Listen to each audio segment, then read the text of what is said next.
Mapa fajabaga mama fajabigina poku masadi kyam fajaramani aduna sum khalamayam jo isanu pije one sidar lermoy masimu fajaba masin thiani. Welcome back to my channel. I think this is ko basic amount of ko yung ko. Kari cha phatun lo to phatun to jaga amada manga chapa kari ko mataw gi ko. Aduna si ai gi video ja se haujar ki ko 1 2 3 yaramdri ne o ko puli chala gi se 1 2 3 kai nu ai puli chang ko na tanga ra me am ka sin to ge hai tra magic Line Manipuri YouTube channel se bing video bayam pung no pu amuk hanna taram no oksari han bada yam namru be pawm update thamjage angang ama eraknaduna leikhidre Patchoi police station ki manung channa leiba haino bok ki pukri asobada iroi gani haina kumki banu pamasa ama leikhidre thodok asing arang ahing pung taragani thoi makhaida thokibani eraknaduna leikhidre banu pamasa adu ki maming di thaunaljam Rishi Kumar sahi taraga manga apokpati S Rajesh Kawi laifam langjing asoba makha lekai degini hairi machin manaw ani ki manungda iton ton bani hairi aduga mathang update asina Lunglilla Ellizabeth mihatta chennaba mioi ani punsi chuppa jail da thabak subagi dandi pikre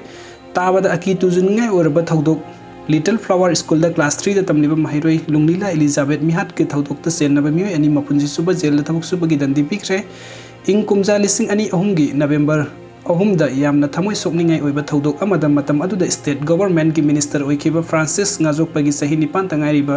Little Flower School da class 3 tamliba mahiroi nupi masa Lunglilla Ellizabeth School asida gi selgi demand ga mari leinana kidnap tawraba matungda numit taraga ni thoini suba matamda Lamphel police station gi manung sanba sadok pamgi lawuk amada sina phangkiba thodok ka mari leinana tha asigi tangta amada district and session judge Imphal East na case asida trial matam kuina satharaba matung mihat asiga mari leinana mioi mari maran leire haina ngasi hairiba court asina conviction mari gi manungda hinghoriba conviction ningombam Rome Maitei Elias loya lakpa sahi kunthak nipan apokpa ningombam tomba basikhong mamang lekai amasung let khosai haukip Elias James Cookie Elias letchai Elias king sahi kuntraga mari apokpa jampau haukip Matijang village Surasanpur hojik na Langon housing complex ta leiba mioi ani asi mapunsi chuppa jail da thabuk subagi phadok pikre tha asigi amada district court asina Lunglilla Ellizabeth ke mihat asiga mari leinana maran leire haina lauthokraba accusing aduga misi asiga mari leinana matam kuina jail da leirakhiba aduga jail dagi nanthokuna chenchaba matung lalhulup amada thodok asiga mari leinana 2021 ge March 3 da sibagi cherak pikraba thoksom nandomite Elias Nanau yauna N Rome O Devan Elias Arnon amasung let khosi haukip Elias James Cookie mihat asiga mari leinana maral leire haina court asina lauthoki ngasi N Tonen Mitei district and session judge Imphal East sa thakiba sentence hearing adu the accused oiriba Roman Mitei amasung let khosi haukip jail legi puraktuna conviction hearing adu da saruk yaki Nasiki sentence hearing adu the district and session judge Imphal East na ki record ta leiba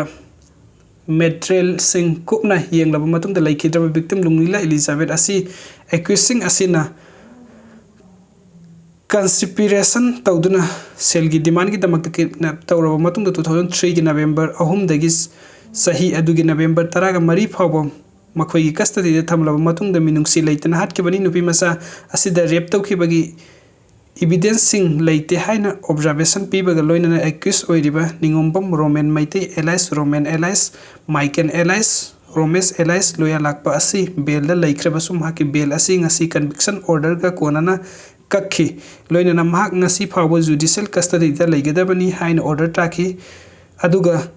let khauso haukip Elias James Cookie gi judicial custody degi matamsu March 13 phawbu oigani makhoi ani asi under section 120 B IPC section 364 IPC amasung section 302 IPC makhada makhoina sathakiba crime adugi matung ina mapunsi chuppa jail da thabuk subagi dandi asi court asina open court amada lauthokibani hairi